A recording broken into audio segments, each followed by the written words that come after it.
The Federal Emergency Management Agency coordinates the federal government's role in preparing for, preventing, mitigating the effects of, responding to, and recovering from all domestic disasters, whether natural or man-made, including acts of terror. Its beginnings can be traced to disaster legislation passed in 1803 to provide assistance to a New Hampshire town following a fire. Following a string of natural disasters in the 60s and 70s, President Jimmy Carter signed Executive Order 12127 and merged nearly 10 federal agencies into what we now know as FEMA. In March 2003, FEMA joined 22 other federal agencies to become part of Homeland Security. In 2005, Hurricane Katrina hit the Gulf Coast and most notably the city of New Orleans. Federal and local authorities encouraged those who could not evacuate the city to go to the Superdome to ride out the storm, where there would be assistance to take care of them. This is how your government cares for you. This is a FEMA camp.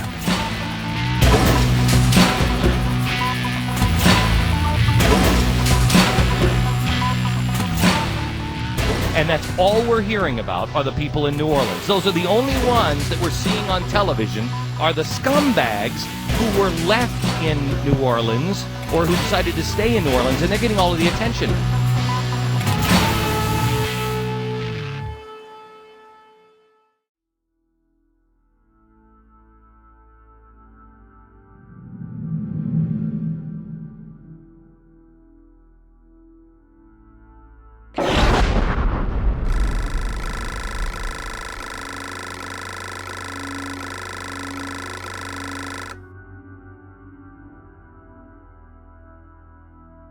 I have made 3 police state films. I have also, written books and news articles on the subject. And the problem is when you cover FEMA camps is there's so much evidence, so many congressional hearings, so many news articles, so many documents. The problem is knowing where to start.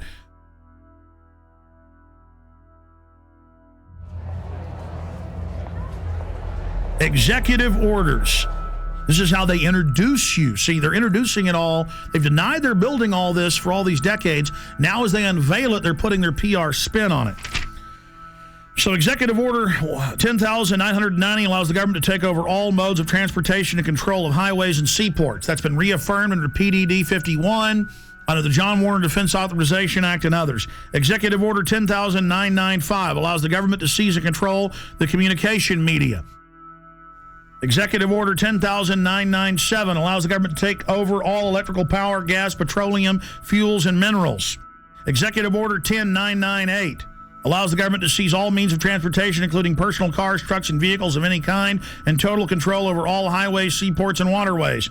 Executive Order 10999 allows the government to take over all food resources and farms. Executive Order 11,000 allows the government to mobilize civilians into work brigades under government supervision.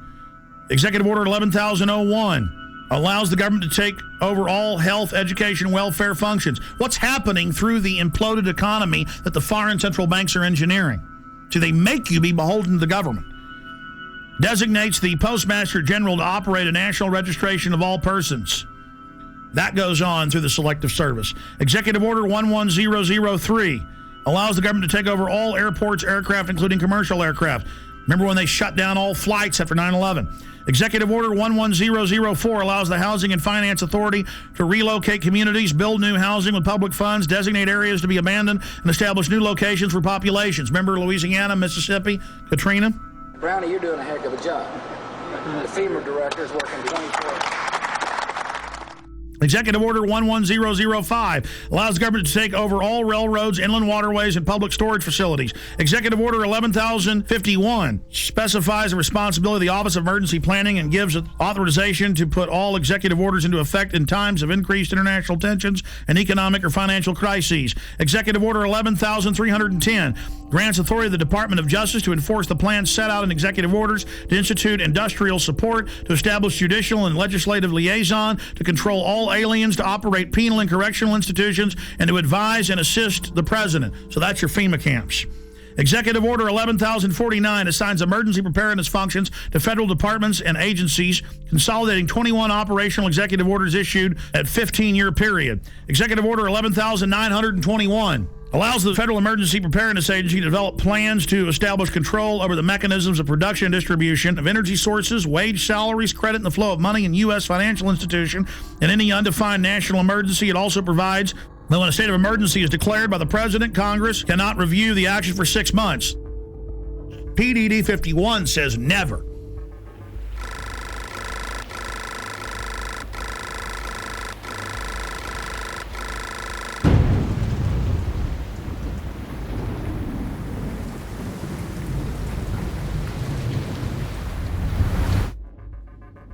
Up on screen are photocopies of the Miami Herald, and this goes back into the 1980s when they had congressional hearings dealing with shadow government and martial law. There's the headline, The Secret Government.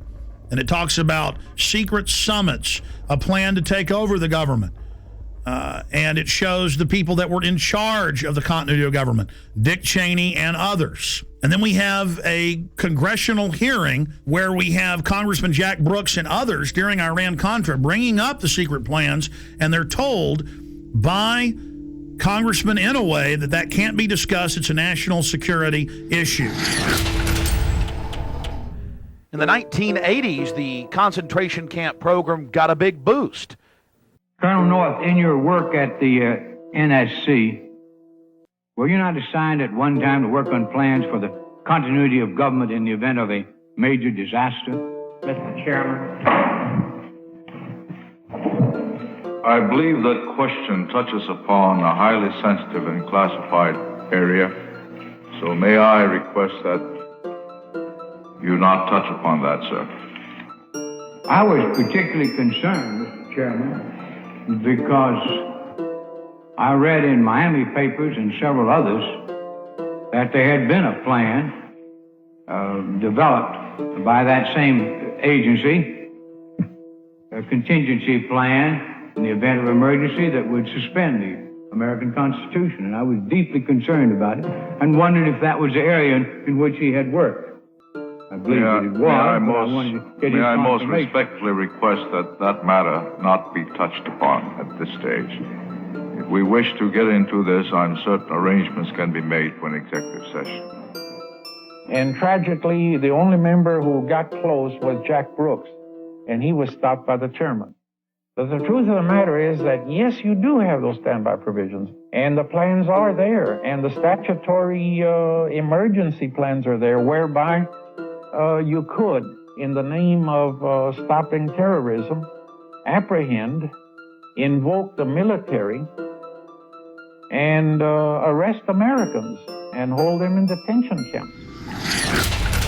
In 1986, under Rex 84, they opened 12 secret Army camps to test if they could keep them secret while they held federal. Now they hold state prisoners as well. Federal prisoners would then be given a few years off their sentence if they agreed to not tell family about it and to go to the labor camps. It is a labor camp, and under the revised military rules, it allows any U.S. citizens to be put in it under forced labor. Here is the Civilian Inmate Labor Camp Program, Army Regulation 210-35. It's exactly 30 pages long. I suggest you Google Civilian Inmate Labor Camp Program. Even if you don't have a computer, go to the library. This is important. Now, this is the big piece of news. This is to establish setting up prison labor camps, negotiations with correctional systems representatives to establish prison camps, governing criteria, civilian inmate labor camps, policy statement, governing provisions for operating civilian inmate prison camps on Army installations, procedures for establishing a civilian inmate prison camp on Army installations, infrastructure, inter-service, interagency, and interdepartmental support agreements, working with local police at the FEMA camps. In 2002, I published my book, Descent into Tyranny. I've been covering it since 97 when it was declassified, but I put it in my book, Descent into Tyranny.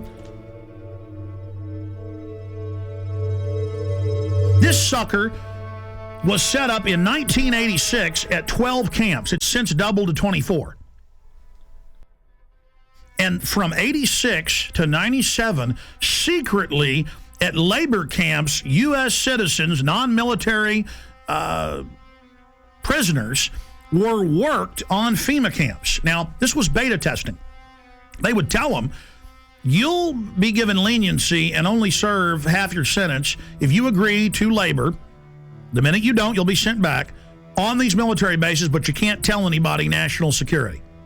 See, they were testing, can we keep camp secret from local police or get them to work with us? Can we keep camp secret from the media? So for 11 years, they kept this sucker secret. Reagan, Bush, Clinton. And then Clinton declassifies it and says it's a good thing in 97, and they double the number.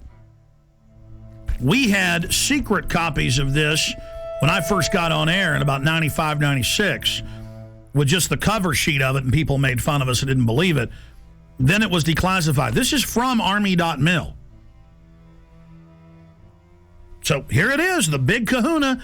This is just one section of these, training the troops, training the infrastructure, creating the larger cadres to expand the archipelago of gulags.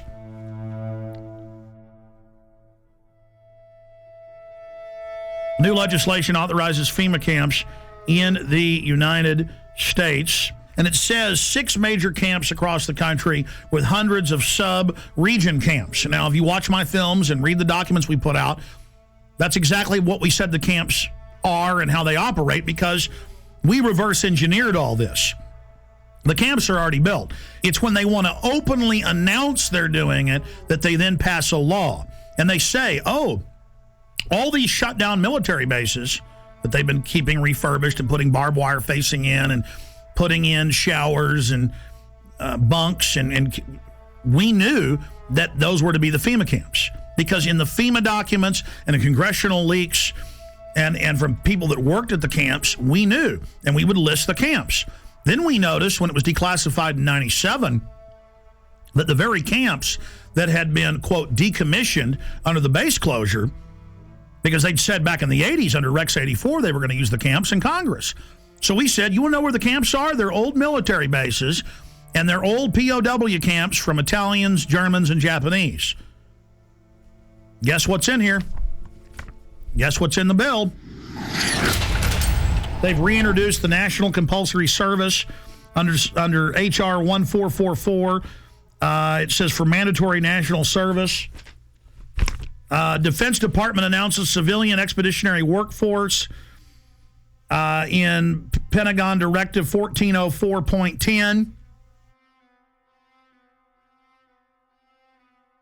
It says management retains the authority to direct and assign civilian employees either voluntarily or involuntarily or on an unexpected basis to accomplish DOD mission. So see, they're saying they're going to create a 7 million man. That was in the New York Times. The Congress said, I kept saying 1 million because Obama said as big as our army, as big as the military.